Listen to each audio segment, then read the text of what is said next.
ஏற்கனவே சென்ற வகுப்புல சிற்றிலக்கியங்கள் வகைகளை பற்றி சிறிது பார்த்தோம். அதாவது பிள்ளைக்கவி முதல் புராணம் மீதாக 96 வகை அப்படின்னு படிச்சோம். இந்த 96 வகையும் நம்ம தெரிஞ்சுக்கிறதுக்கு ரொம்ப கஷ்டப்பட்டாலும் ஒரு சில வகைகளை நம்ம அடிக்கடி பயன்படுத்திட்டு இருக்கிற சிற்றிலக்கிய வகைகள் ரொம்ப பரிச்சயமானபடி போன வகுப்புல நம்ம பார்த்தோம்.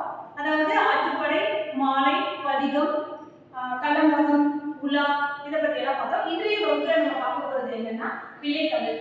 பிள்ளைத்தமிழ் அப்படின்னு சொன்னோடனே ஒரு சுவாரஸ்யமான நிகழ்ச்சி என்னன்னா குழந்தை பருவம். எல்லாருடைய வாழ்க்கையில அந்த குழந்தை பருவம் வந்துட்டு இனிமையானது. அப்போ ஒரு குழந்தை பிறந்து வளர்ந்து வரக்கூடிய இந்த பருவங்களை வந்து நம்ம குழந்தை பருவம்னு சொல்றோம். அந்த குழந்தை பருவத்தை வைத்துதான் இந்த பிள்ளைத்தமிழ் சிற்றிலக்கியம் உருவானது. அதாவது குழந்தை பருவத்தை 10 பருவங்களாக பிரித்து அந்த 10 பருவங்களுக்குரிய நிலைகள் எப்படி குழந்தை வளருது, எழுச்சி நடக்குது, அதை வைத்து பாடல்கள் இயற்றி மன்னர்களையோ அல்லது தெய்வத்தையோ அல்லது மனிதர்கள் சிறந்தவரையோ அவர்களை முயற்சிப்படுத்தி புலவர்கள் பரிசுகளை பெற்றுக் கொண்டிருந்தார்கள். அந்த வகையில் இந்த பிள்ளைத்தமிழ் இலக்கியமானது மிக சிறந்த இலக்கியமாக அறியப்படுகிறது. பிள்ளைத்தமிழ் சொன்ன உடனே நமக்கு ஞாபகம் வருது என்ன அப்படின்னு பார்த்தீங்கன்னா முத்துக்குமாரசாமி பிள்ளைத்தமிழ். அதாவது குமரகுரு எழுதிய இந்த பிள்ளைத்தமிழ் இலக்கியங்கள் அப்படின்னு சொன்னோம்னா முத்துக்குமாரசாமி பிள்ளைத்தமிழ், மீனாட்சி பிள்ளைத்தமிழ் போன்ற பிள்ளைத்தமிழ் இலக்கியங்கள் ஞாபகத்துக்கு வருது. பிள்ளைத்தமிழ் இலக்கியங்களை 2 வகையாக இருக்கிறோம். ஆண்பால் பிள்ளைத்தமிழ், பெண்பால் பிள்ளைத்தமிழ். அதாவது ஆண்களை பற்றி பாடுகின்ற நூல்கள் வந்து ஆண்பால் பிள்ளைத்தமிழையும், பெண்களை பற்றி மீனாட்சி அம்மை அப்படின்னு சொல்லும்போது பெண்பால் பிள்ளைத்தமிழையும் வருது. இதுல 10 பருவங்கள் என்னென்ன ஆண்பால் பிள்ளைத்தமிழ் அப்படின்னு பார்த்தீங்கன்னா காப்பு, தாள், செங்கீரை, சப்பானி, முத்தம், வருகை, அம்புலி. இது வந்து 7 பருவங்கள் வந்து 2 பிள்ளைத்தமிழுக்கும் பொதுவானது. ஆண்பால் பிள்ளைத்தமிழ்ல சிற்றில், சிறுதே, சிறுவரை என்ற 3, பெண்பால் பிள்ளைத்தமிழ்ல கலங்கு, அம்மானை, முஞ்சல் என்ற 3 மாறுபட்டு வருகின்றது. இந்த பிள்ளைத்தமிழ் இலக்கியமானது பிற்காலத்தில் மிகவும் வளர்ச்சியடைந்து மிகச்சிறந்த இலக்கிய வகைகள்ல சிற்றிலக்கிய வகைகள்ல ஒன்றாக விளங்குகிறது. அடுத்து நம்ம பார்க்க போறது தூது. தூது அப்படின்னு சொன்னோன்னே அந்த புறாக்களை எல்லாம் மன்னர்கள் வந்து வளர்ந்து விடுவாங்க இல்லையா, அந்த புறாக்கள் காலெல்லாம் கடிதத்தை கட்டி போய் சொல்லிடுவாங்க அப்படிங்கிற மாதிரி. இந்த நிலைகள்ல பிற்காலத்துல வந்ததுதான் தூது இலக்கியம். இந்த தூது இலக்கியத்தில் 2 வகையா பிரிக்கிறோம். அகத்தூது, புறத்தூது. அகத்தூதுனா தெரியும், நம்ம வந்து அகம் புறம் என்ற வாழ்க்கையை பிரிக்கும் போதே அகம் அப்படிங்கிறது மனம், தலைவன் தலைவருக்குள்ள சொல்லக்கூடிய தூது தான் அகத்தூது. புறத்தூது என்பது மன்னர்கள், பிற நாட்டு மன்னர்களுக்கு அல்லது வேறு நிலைகள்ல புறப்பொருளை பற்றி நிலைகள்ல அனுப்பப்படுகின்ற தூது தான் புறத்தூது. தூது அனுப்புகின்ற பொருள் அப்படின்னு பார்த்தோம்னா எதனை வந்து தூது அனுப்புனாங்க? நெஞ்சு, பிள்ளை, மயில், குயில், அதுக்கப்புறம் வந்து சில நேரங்களில் செருப்பு கூட தூது அனுப்புவதாக தூது இலக்கியங்கள் சொல்லப்படுகிறது. தூதுவிடும் பொருள்கள் அப்படிங்கிறது வந்து அந்த பாடப்படுகின்ற புலவர்களுடைய மனநிலையை பொறுத்து அமைகிறது. இந்த வகையில் நாம் முதலில் அறியப்படுகின்ற தூது நெஞ்சுவிழி தூது. நெஞ்சுவிழி தூது வந்து உமாவதி சிவாச்சாரியார் எழுதிய நூல். பார்த்தீங்கன்னா தமிழ்விடு தூது. தமிழ்விடு தூதுடைய ஆசிரியர் யாருன்னு தெரியல, ஆனால் அது வந்து மதுரை சொக்கநாதர் மீது காதல் கொண்ட பெண் ஒருத்தி அவரிடம் தூது அனுப்புவதாக, அதாவது தமிழில் தூது விடுவதாக அந்த தூது இலக்கியம் அமைகிறது. இந்த இவ்வாறாக தூது இலக்கியங்கள் மனிதனுடைய வாழ்வியலையும் அவர்கள் சார்ந்தவர்களுடைய மனநிலையும் வெளிப்படுத்துகின்ற நிலையில் தூது இலக்கியம் சிறப்பு. அடுத்ததாக நம்ம பார்க்க போறது சதகம். சதகம் அப்படிங்கிறது சதம் அப்படின்னு சொல்லுவோம் இல்லையா, சதம்னாவே 100 பாடல்களை கொண்ட இலக்கியங்களை தான் நம்ம சதகம் சொல்றோம்.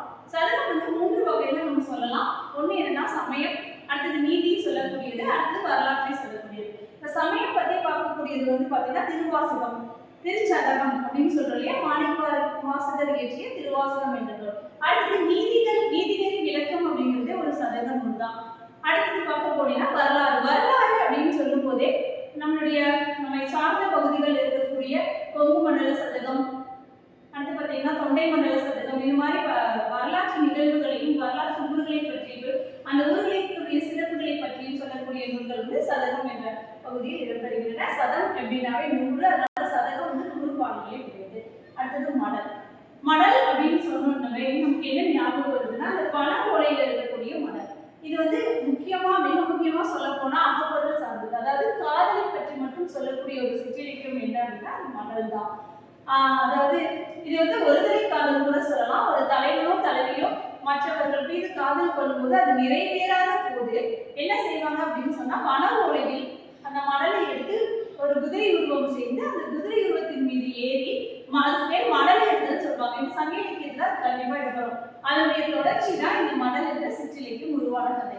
அது முக்கியமா பார்க்க போனீங்கன்னா திருமங்கையாழ்வார் இயற்றிய பெரிய திருமணல், சிறிய திருமணல் அப்படின்னு சொல்லியிருப்பாங்க. இந்த மணல் இலக்கியங்களுடைய தோற்றம் அப்பதான் ஆரம்பிச்சு. அடுத்ததாக பல்லு அப்படின்போது பல்லவர்களுடைய வாழ்க்கை, அதாவது வேளாண்மை சார்ந்து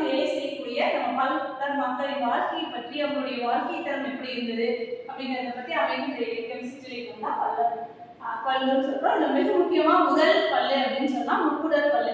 அதாவது முக்குடல் என்ற இடத்தில் இருக்கின்ற அவங்க பலருடைய வாழ்க்கையை பற்றி சொல்லக்கூடிய நிலைகள்ல தான் அந்த பள்ளி இலக்கியம் அமைகிறது.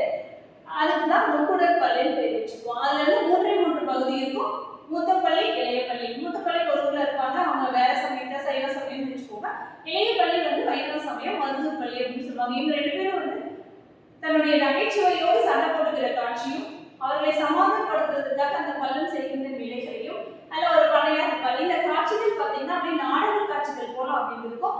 இதுதான் இந்த பள்ளி இலக்கியத்துடைய சிறப்பு அப்படின்னு சொல்லி பார்க்க போறோம். குறவஞ்சி அனைவரும் அறிந்தது திருக்குற்றால குறவஞ்சி. இதுதான் நமக்கு நல்லா தெரிகின்ற ஒரு நிலை. குறவஞ்சி அப்படின்னு சொன்னாவே அந்த குறத்தி பாட்டை குறத்தி வருவா, அவ குறி சொல்வா அப்படிங்கிற நிலைகள் அமைஞ்ச அந்த நிலைகள்ல தான் குறவஞ்சி இலக்கியத்தை நம்ம பார்க்க முடியுது. இதுல மிக முக்கியமா முதல் குறவஞ்சி அப்படின்னு பார்க்க போனா திருக்குற்றால குறவஞ்சி.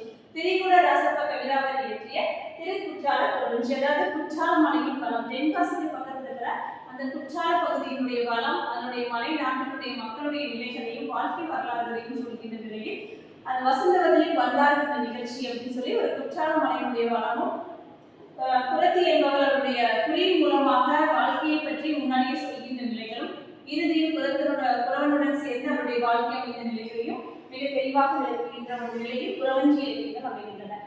இதுவரை சிற்றிலக்கிய வகைகள் எவ்வாறு செய்து கொண்டிருக்கின்றன அந்த வகைகளை பற்றி பார்த்தோம். நன்றி, வணக்கம்.